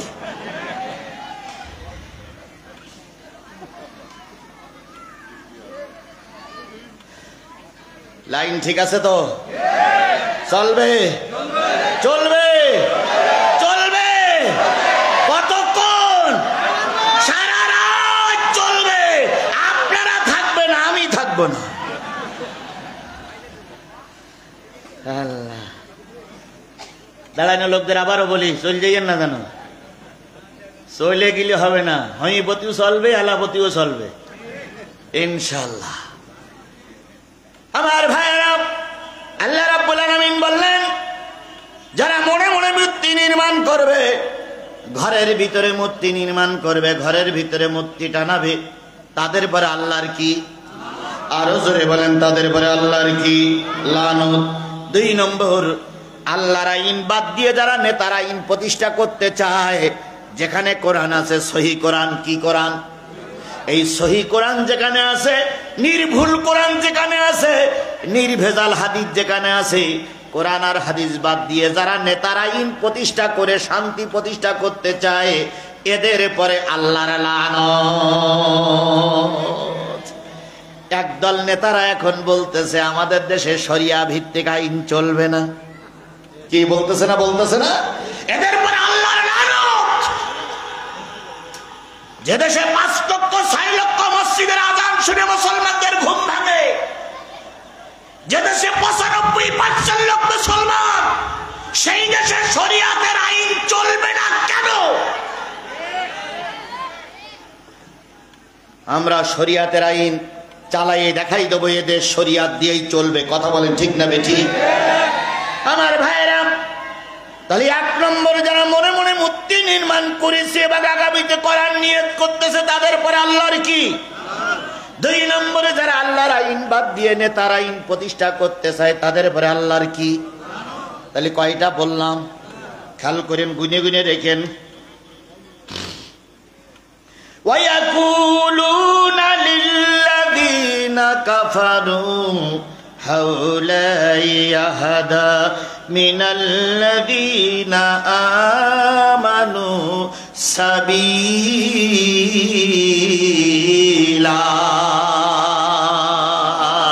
তাদের 3 নম্বর গুণ হলো, 3 নম্বর দোষ হলো, তারা মুসলমানদের সঙ্গে সম্পর্ক রাখে না। তারা কাফেরদের ভালো বলে আর হুজুরদের খারাপ বলে। হুজুর দেখলি সহ্য করতে পারে না, নড়িয়ে চড়িয়ে সম্পর্কটা কাদের সাথে? কাফেরের সঙ্গে। এরকম দল, এরকম জাতি আমার দেশে আছে না নাই? জামাত ইসলামের বলেন রাজাকার, জামাত ইসলামকে বলেন পাকিস্তানি।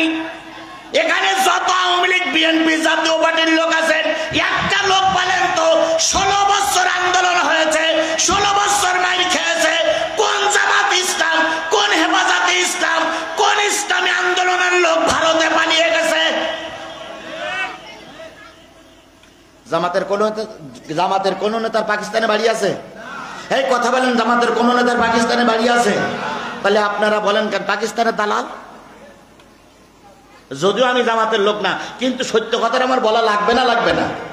আপনারা নড়ি ছুড়ি গালাগালি দেন পাকিস্তানের রাজাকার। কে বলেছে পাকিস্তানি রাজাকার? আমরা কোন দেশের রাজাকার নয়। মল্লিয়ে দেশ, বাঁচলিয়ে দেশ, আমরা এদেশ থেকে পালিয়ে যাব না, কারণ আমরা মায়ানমার থেকে আসিনি, ভারত থেকে আসিনি, আমরা এদেশের নাগরিক। আর তোমরা এত ভালো দেশপ্রেমিক, দেশের মানুষ কন্যা, তাহলে এই চোরের বাচ্চা যদি মানুষ কন্যা হয়, তাহলে অমানুষ কেডা? আমরা পালাই না, পালাবো না।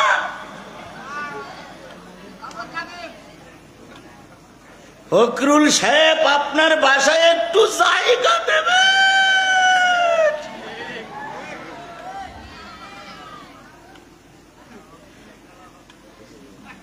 ফখরুল সাহেব পরে যখন ওরা পালাই গেল, ফখরুল সাহেব বলল, আমি তো দরজা খুলে বসে আছি কিন্তু মেহমান পাচ্ছি না।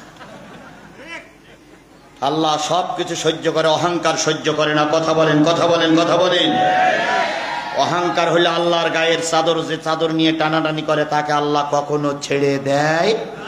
সুতরাং কাফেরদের যারা ভালো মানে, মুসলমানদের যারা সহ্য করতে পারে না, তাদের পরে আল্লাহর কি? আরো জোরে বলেন, তাদের পরে আল্লাহর কি? সেদিন দেখলাম বাংলাদেশের এক দলের একজন লিডার বলতেছে, ভাই আপনারা বাড়াবাড়ি করেন না, আপনারা তাড়াহুড়ো করেন না। জামাত ইসলাম আর হাত পাকা যদি ক্ষমতায় যায়, ওরা দেশ চালাতে পারবে না, কারণ ওদের সঙ্গে ভারতও নয়, আমেরিকাও নেই। আমাদের সঙ্গে ভারতও আছে, আমেরিকাও আছে। সুতরাং ভোটটা আমাদের দেন, আমরাই সরকারে গেলে আমরা দেশ চালাতে পারবো।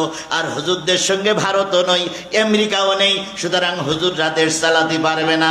তাহলে যারা মুখে বলে কাফেরেরা আমাদের সঙ্গে আছে, হুজুররা আমাদের সঙ্গে নেই, আল্লাহর এই ভাষা অনুসারে তাদের পরে আল্লাহর লানত।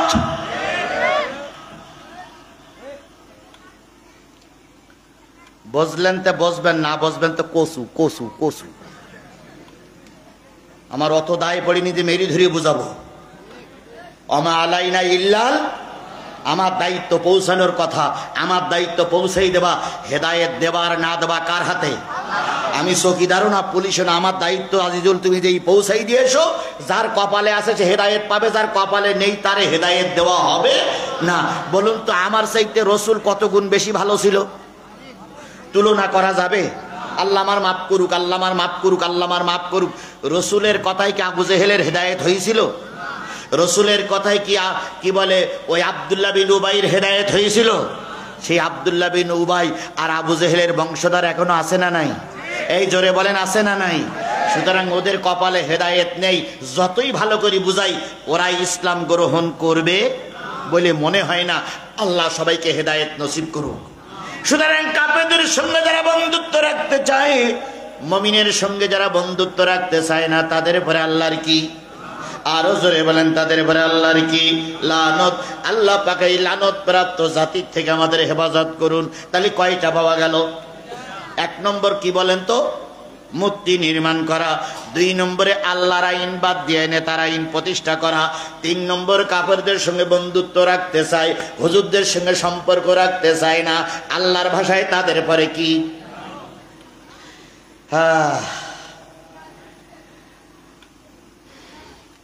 উলাইকাল্লাযীনা লাআনুহুমুল্লাহ।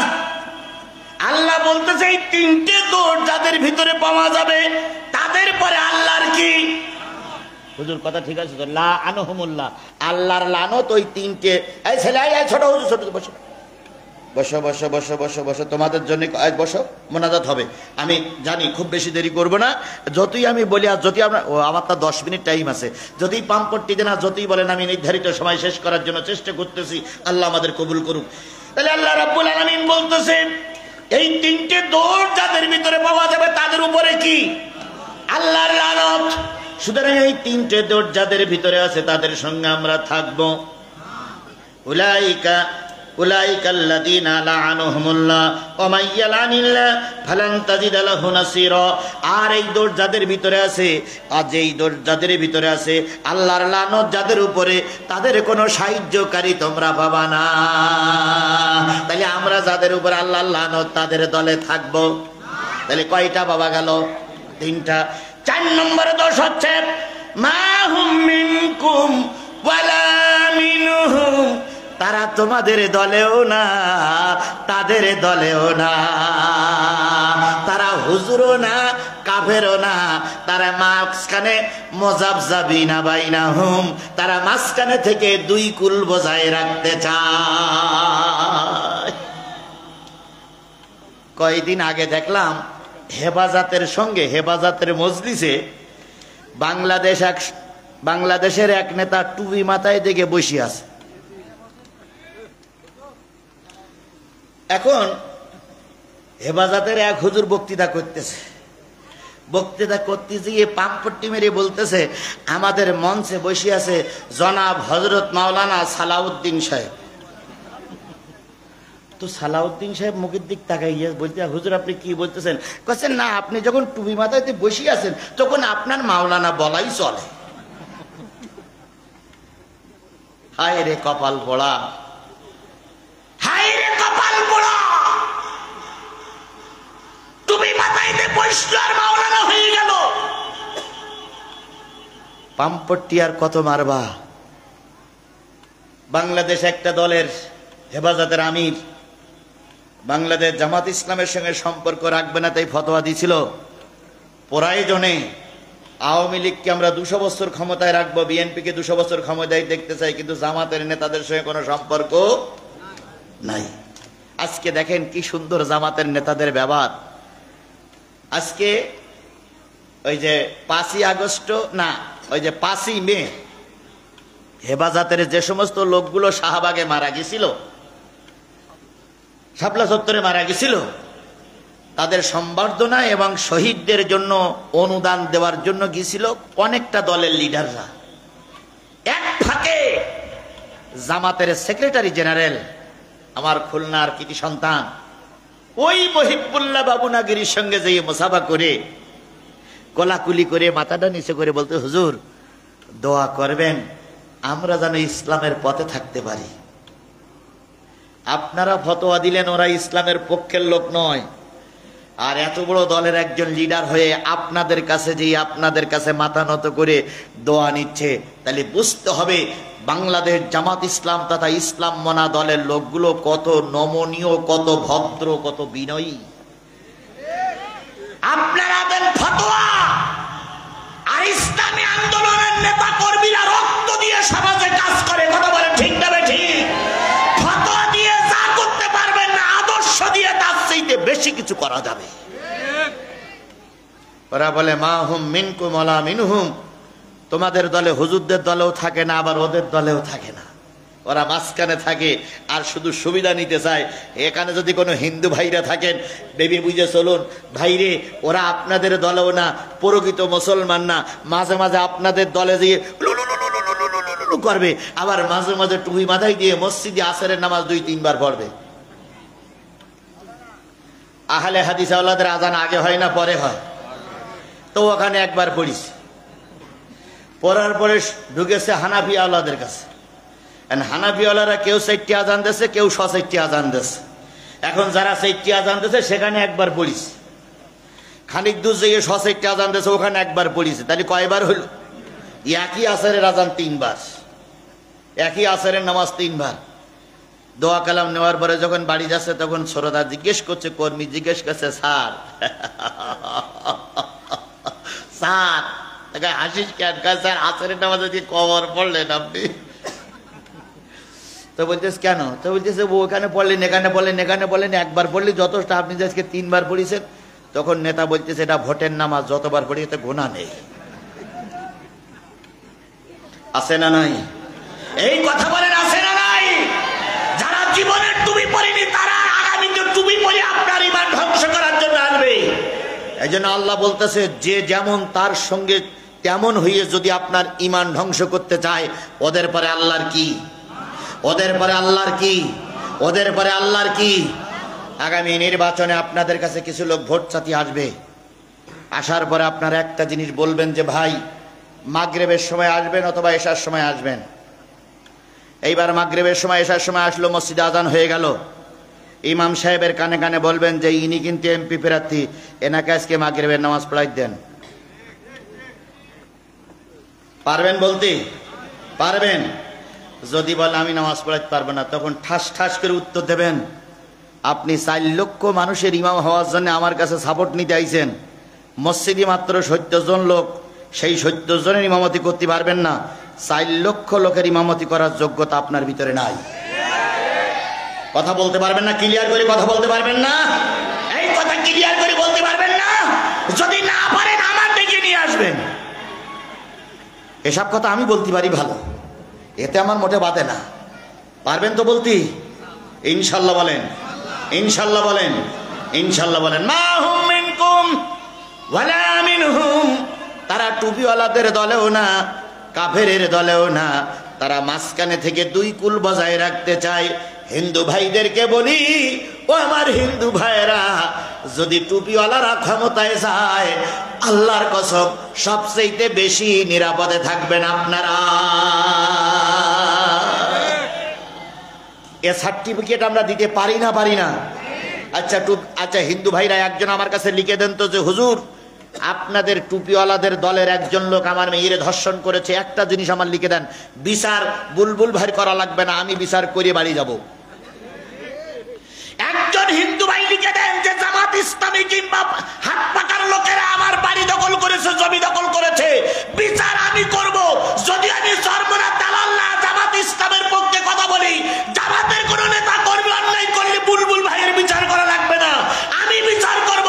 আমি চ্যালেঞ্জ করে বলতে পারি আমার লোকেরা এরকম কাজে জড়িত নয়। আর এরকম কাজ যদি করে তার দলে রাখবে? এই কথা বলেন, দলে রাখবে? তবে হ্যাঁ, কিছু কিছু লোক এখন টুপি পরিয়ে জমাত সেজেছে।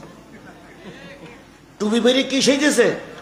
বিশ্বাস করুন, কোরআন শরীফ দিয়ে শপথ করতে আমার নামে 20টা মামলা।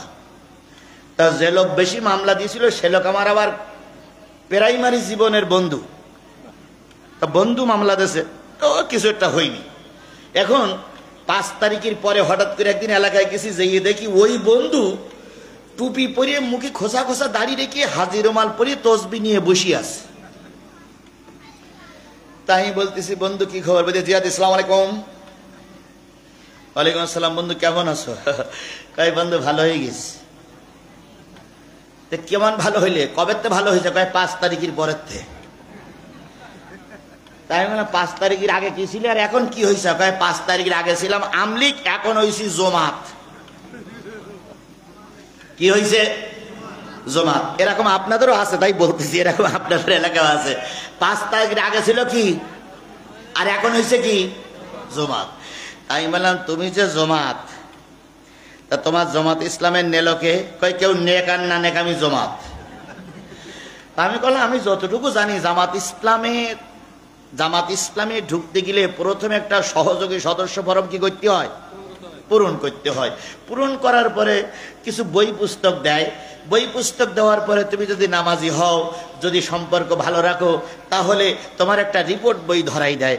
রিপোর্ট বইতে যদি অবস্থা ভালো থাকে, সামাজিক কাজ, দাওয়াতি কাজ, বৈঠাকাদি, ইয়ানাত, সামাজিক কাজ, এগুলো সব যদি করো, তাহলে তোমাকে কর্মী ঘোষণা করে। তাহলে তুমি এতে কোন পর্যায়ে আসো? কই ওসব কিছু নেই, কিন্তু আমি জমাত। তাহলে টুপি মাথায় দিলি কিসে জমাত? এই কথা বলেন, হাজি রুমাল মাথায় দিলি কিসে জমাত? জামাত ইসলাম করতে গেলে জামাতের নেতাদের দ্বারা তার কি বলে সমর্থন পাওয়া লাগবে। সুতরাং এই ধরনের লোক যারা আওয়ামী লীগ করতেন করেন, জামাত ইসলামে আসলে আপনাকে আমি দূরে সরে দেব না। আপনার জন্য আমার বুক উদার করে বসে আছি। কিন্তু জামাত ইসলামের নাম নিয়ে যদি কোনো মুসলিমদের উপর অত্যাচার করা হয়, আল্লাহর কসম পৃথিবীর কেউ মেনে নিলে বাংলাদেশ জামাত ইসলাম আপনাকে ছাড়বে না। এই জন্য হিন্দুদের জন্য সবচেয়ে বড় নিয়ামত হলো বাংলাদেশ জামাত ইসলামী। কথা বলেন ঠিক না ঠিক?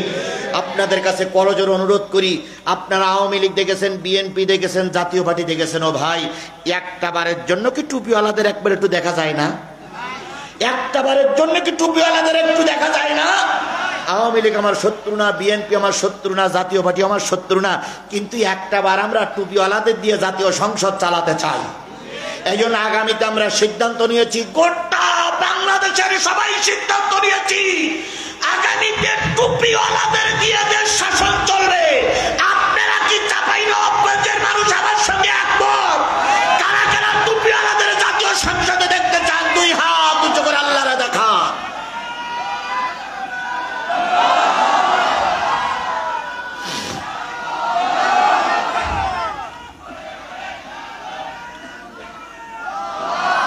আল্লাহ আমাদের কবুল করুক। আরো জোরে বলেন আমিন।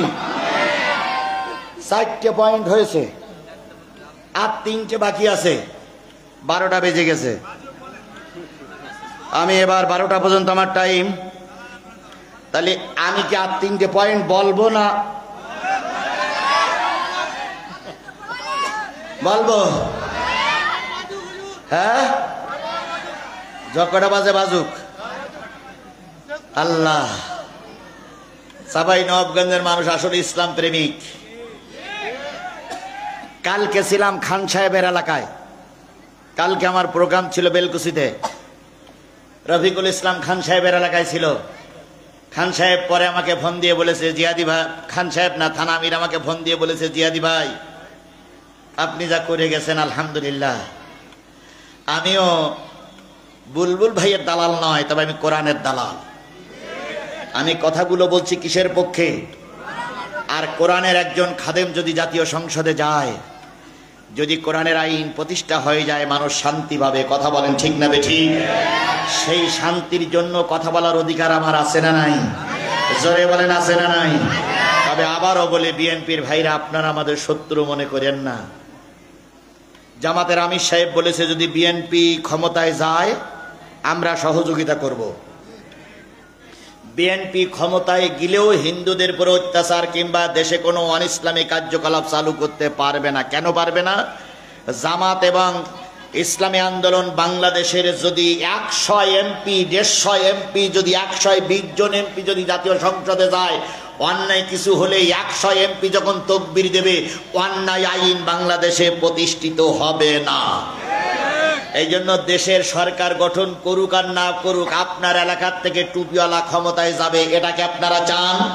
তাহলে আগামীতে টুপিওয়ালার পক্ষেই থাকবেন ইনশাআল্লাহ। আমাদের সবাইকে আল্লাহ কবুল করে। আর 3টে পয়েন্ট কি বলবো? আমি কিন্তু কোরআন দিয়ে বলতেছি, পাশে আলেম আছে না নাই? তাহলে আর 3টে পয়েন্ট বলবো। আল্লাহ আমাদের কবুল করুক। এই তো লাইন ভালো আছে। হ্যাঁ,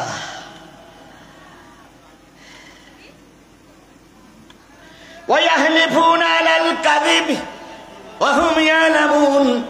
তারা জেনে বুঝেই মিথ্যা কথা বলে, জেনে বুঝেই কি কথা বলে? মিথ্যা কথা বলে। এরপরে ইত্তাখাযু, খুব কঠিন, খুব গুরুত্বপূর্ণ কথা। দাঁড়ানো লোক, বসা লোক, বিএনপির লোক, আওয়ামী লীগ লোক, সবাই এবার শোনেন। এবার খুব গুরুত্বপূর্ণ কথা। বাজারের লোকেরা এতক্ষণ শোনেননি, শেষের দুটো কথা শুনবেন, এইটা আর এর পরেরটা, এই দুটো কথা শুনবেন। আল্লাহ বলতেছেন ইত্তাখাযু আইমানাহুম যুন্না। তারা তাদের পোশাক, তারা তাদের টুপি, তারা তাদের পাঞ্জাবি, তারা তাদের পায়জামা, তারা তাদের নামাজ, তারা তাদের হজ, তারা তাদের দান সদকাকে ঢাল স্বরূপ ব্যবহার করে। কি স্বরূপ ব্যবহার করে? আচ্ছা, ঢাল কি সব সময় কাজে লাগে? ঢাল কাজে লাগে কখন? যুদ্ধের সময়। ঠিক ওনারা যখন নির্বাচনের সময় আসে তখন ওনারা ঢাল মাথায় দেয়, তখন ওনারা ঢাল গায়ে পরে, তখন ওনারা ঢাল হাতে নেয়। সুবহানাল্লাহ, সুবহানাল্লাহ, সুবহানাল্লাহ, সুবহানাল্লাহ, সুবহানাল্লাহ, লা ইলাহা ইল্লাল্লাহ। ধানের শীষে বিসমিল্লাহ, লা ইলাহা ইল্লাল্লাহ। নৌকার মালিক তুই আল্লাহ। এই কথা বলেন না কেন? কথা বলেন না কেন? কথা বলেন না কেন? ঠিক নির্বাচনের সময় আসলে কি সুন্দর টুপি পরে, মনে হয় যেন জান্নাত থেকে পালাই আসছে। রাস্তা দিয়ে হাঁটলি আতরের গন্ধ 7 দিন থাকে রাস্তায়। ওরে বাপ রে বাপ, জিবরাইলের ছোট ভাই, জিবরাইলের ছোট ভাই। কথা বলেন ঠিক না বেঠিক? এত আল্লাহওয়ালা হয়ে যায়, মসজিদে সবার আগে যেয়ে মসজিদের কোনায় বসে বসে সুবহানাল্লাহ, সুবহানাল্লাহ, সুবহানাল্লাহ, সুবহানাল্লাহ। ওরে ভাই, সুবহানাল্লাহ বলা দোষ নয়, লা ইলাহা ইল্লাল্লাহ বললা দোষ নয়। আজকে টুপি পরেছে এটাও দোষ নয়, আজকে পাঞ্জাবি পরেছে এটাও দোষ নয়। কিন্তু তোমরা নির্বাচনের সময় পাঞ্জাবি পরো, আর বাকি সময় টুপি পাঞ্জাবি থাকে না কেন? আর ইসলামী দল যারা করে, নির্বাচন আসলেও পাঞ্জাবি পরে, নির্বাচন পরও পাঞ্জাবি খোলে না। এই জন্য ওদের আরেকটা দোষ হতো, মানুষকে ধোকা দেওয়ার জন্য মাঝে মাঝে টুপি পরে, মাঝে মাঝে পাঞ্জাবি পরে, মাঝে মাঝে জামা গায়ে দেয়, মাঝে মাঝে মসজিদে আসে। এই কথাটা কি যা বললাম ঠিক না বেঠিক? মিলাই নেবেন, মিলাই নেবেন, মিলাই নেবেন। আল্লাহ মনে হয় এই আয়াতটা চাঁপাইগঞ্জের জন্যই নাজেল করিল, কারণ এখানে যা চাঁপাইগঞ্জের নেতারা আছে তাদের সঙ্গে মিলে যাচ্ছে না ভাই। একেবারে খাপের খাপ, বাপের বাপ, এরা মিলে যাচ্ছে না ভাই। তাহলে বোঝা গেল এই আয়াতটা মনে হয় চাপাইয়ের জন্য নাজিল হয়েছে। আসলে কি চাপাইয়ের জন্য নাজিল হয়েছে? গোটা পৃথিবী এরকম শয়তান, এরা নির্বাচনের সময় আসলে ওরে বাপ রে বাপ। আল্লাহ রাব্বুল আলামিন বলতেছে তাই এরা নির্বাচনের সময় আসতে পারে, তাদের ঢাল, তাদের কি বলে জামা, তাদের টুপি, তাদের পাঞ্জাবি, তাদের নামাজ, তাদের তসবি তারা ঢাল স্বরূপ ব্যবহার করে। আর এরাই ফাসাদু আন সাবিলিল্লাহ, এরাই দিন কায়েমের বিরুদ্ধে ফতোয়া দেয়। আমাদের দেশের একজন বজ্র কণ্ঠের বক্তা আছে, নাম হইল কি জানো,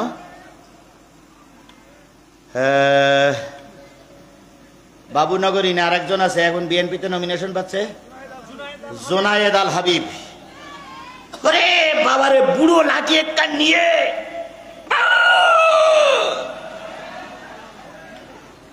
কথা বলেন। তিনি এখন জালেম ফাসেকদের পায়ে তেল মাখাচ্ছে নমিনেশন পাওয়ার জন্য। আমি ওই হুজুর সম্পর্কে ছোট্ট একটা ধারণা দেই, ভাই রে, তুমি একজন টুপিওয়ালা, তুমি একজন বাগ্মী আলোচক, দয়া করে ফাসেকদের অন্তর্ভুক্ত হয়ো না। যদি জামাত ইসলাম, ইসলামী আন্দোলন বাংলাদেশ, অন্যান্য ইসলামী দল তোমার পছন্দ না হয় আরেকটা ইসলামী দল করো, তবু তুমি জালেম ফাসেক মুনাফিকদের দলে যেতে পারো। ফাসাদু আন সাবিলিল্লাহ, এরা দিন কায়েমের বিরোধী শক্তি। ফালাহুম আযাবুন আলীম, ফালাহুম আযাবুম মুহিন, তাদের জন্য রয়েছে কঠিন আযাব। এবার আমি বলি, হয়ে গেছে, হয়ে গেছে, ওটা করার দরকার নেই, হয়ে গেছে। লান তুগনিয়া আনহুম আমওয়ালুহুম ওয়ালা আওলাদুহুম মিনাল্লাহি শাইয়্যা উলাইকা আসহাবুন নারি হুম ফিহা খালিদুন। আল্লাহ রাব্বুল আলামিন বললেন বান্দা শোনো, আল্লাহ রাব্বুল আলামিন বললেন বান্দা শোনো, যারা দিন কায়েমের বিরোধী, এই 6টা দোষ আগে যারা বললাম, এই দোষ 6টা যাদের ভিতরে আছে তারা দান করুক, তাদের সন্তান আলেম হোক, তারা মসজিদ মাদ্রাসা করুক, কোনোটাই কাজে লাগবে, কোনোটাই কাজে লাগবে, কোনোটাই কাজে লাগবে না। তাহলে কোনোটা কাজে লাগবে না, সার্টিফাই করতেছে কেনা? তাহলে আল্লাহর কথা কোনোটাই কাজে লাগবে না। এবার একটা, এতক্ষণ কোনো রাজনীতি হয়নি, এবার আল্লাহ একটা রাজনীতির কথা বলবে, আমিও সেই রাজনীতির কথা। আর একটা কথা বাকি আছে, একবার শেষ নসিহত, এরপরে আর কোনো নসিহত নেই। 2 মিনিটে আল্লাহ পাক একটা কঠিন কথা বলবে, আমিও সেই কঠিন কথাটা বলবো। এত কঠিন কথা আল্লাহ অন্য কোনো জায়গায় বলেনি, আজকে চাপাই নবাবগঞ্জে বলবে। সেই কঠিন কথাটা বলবো। একটা কথা শুনতে 2 মিনিট লাগবে। এই 2 মিনিট কথা শুনতে রাজি আছেন কারা কারা? একটু হাত তোলেন তো দেখি কারা কারা রাজি আছে। এই কথাটা, একটা কথা শুনতে কারা কারা রাজি আছে? মাশাআল্লাহ, আলহামদুলিল্লাহ, আল্লাহ সবাই কবুল করুক। যারা হাত তুললেন, পকেটে কি টাকা আছে ভাই? 20টা টাকা হবে? 20টা টাকা হবে?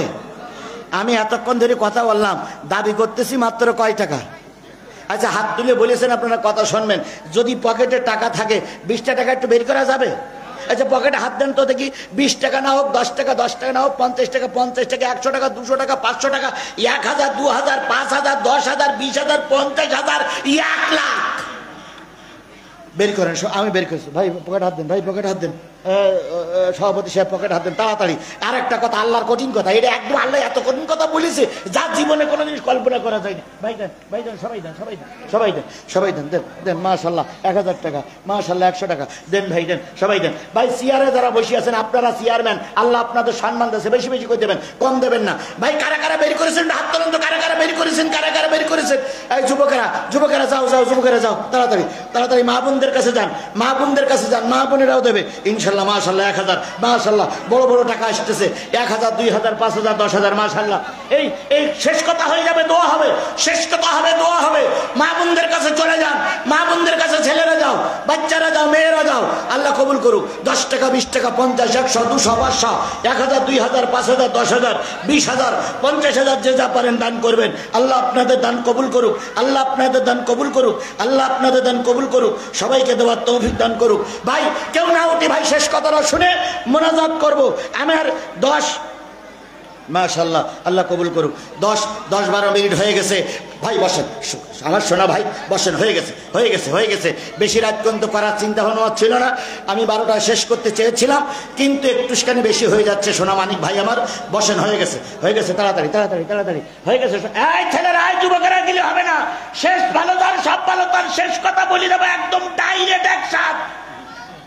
বসেন বসেন বসেন বসেন।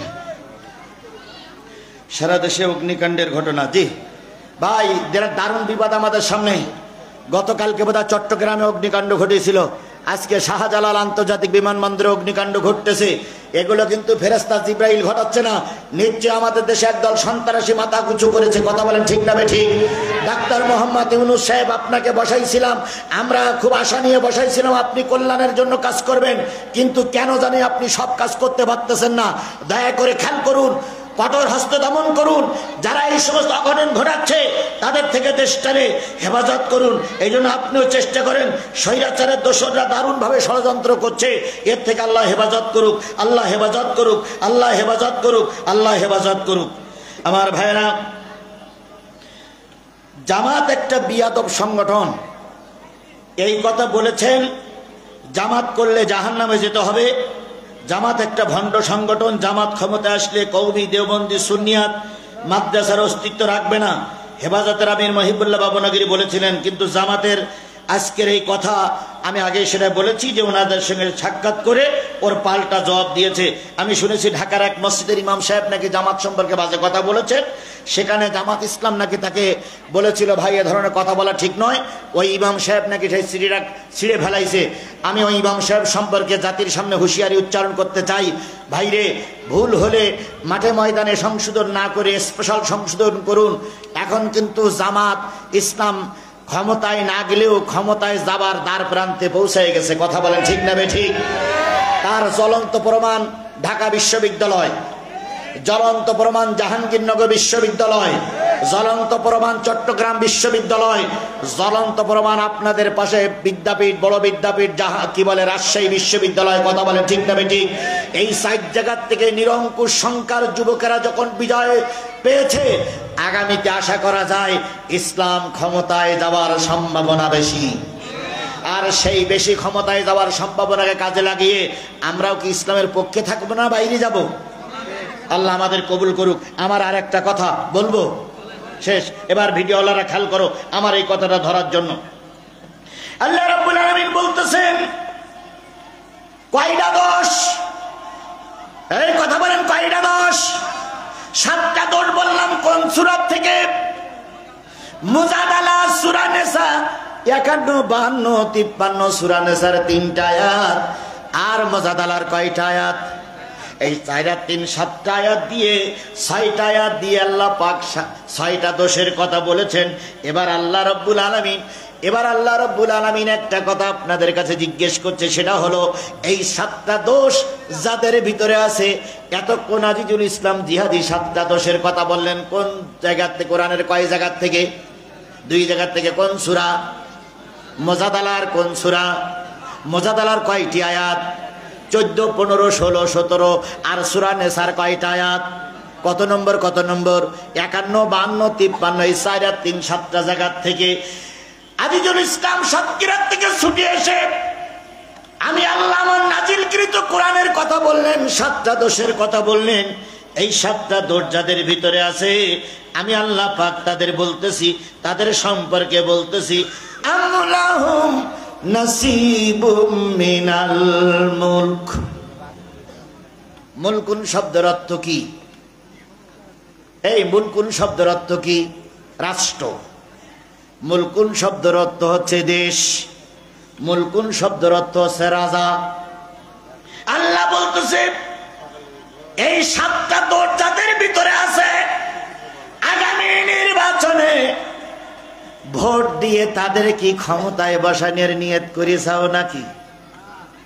কে বলছে? তাদের যদি ক্ষমতায় বসাও, তাদের যদি মেম্বার বানাও, তাদের যদি চেয়ারম্যান বানাও, তাদের যদি এমপি বানাও, তাদের যদি মন্ত্রী বানাও, যাদের ভিতরে এই 7টা দোষ আছে, এই 7টা দোষের লোককে ক্ষমতায় যদি তোমরা পাঠাও, আমি আল্লাহ বলতেছি ওরা ক্ষমতায় গিয়ে সব ওরা ভাগ করে খাবে, তোমার জন্য ওরা তিল পরিমাণ কিছুই দেবে না। কথা কার? তাহলে আল্লাহ বলতেছে এই 7টা দোষ যাদের ভিতরে আছে তাদেরকে ক্ষমতা দেওয়া যাবে। দিলি কি করবে? সব ওরা খেয়ে ফেলবে, আপনার দেবে না। তাহলে আল্লাহর কথা সত্য না নেতার কথা সত্য? বলেন তো, আল্লাহর কথা সত্য না নেতার কথা সত্য? তাহলে এই 7টা দোষ যাদের ভিতরে আছে, আল্লাহ বলতে ওদের ক্ষমতায় বসানো, ক্ষমতায় বসানো, ক্ষমতায় বসানো। তাহলে এবার যদি রাগ করেন কেউ, তাহলে কার সঙ্গে করবেন? আল্লাহর সঙ্গে করবেন। আমার সঙ্গে করি রাগ আছে, তাহলে আমরা আগামীতে বাছাই গোছাই করে এই দোষ যাদের ভিতরে আছে তাদেরকে ক্ষমতায় বসাবো না। কে বলেছেন? জোরে বলেন, কে বলেছেন? আল্লাহর কথা কি আপনারা মানতে রাজি আছেন? তাহলে আগামীতে আমরা অত্যন্ত চিন্তা ভাবনা করেই সিদ্ধান্ত নেব ইনশাআল্লাহ। এবার যেখানে সেখানে ভোট দেব না ভাই, এবার যেখানে সেখানে ভোট দেব না ভাই, ভোট দেব ভাই সেইখানেতে আল্লাহ রাজি হয়, যেথায় রাসূল খুশি হয়। যেখানে সেখানে ভোট দেব না ভাই, এবার যেখানে সেখানে ভোট দেব না ভাই। ভোট হলো ভাই দেশের লাগি দারুন আমানত, ওয়া জাগাতে ভোট দিলে ভাই হবে খেয়ানত।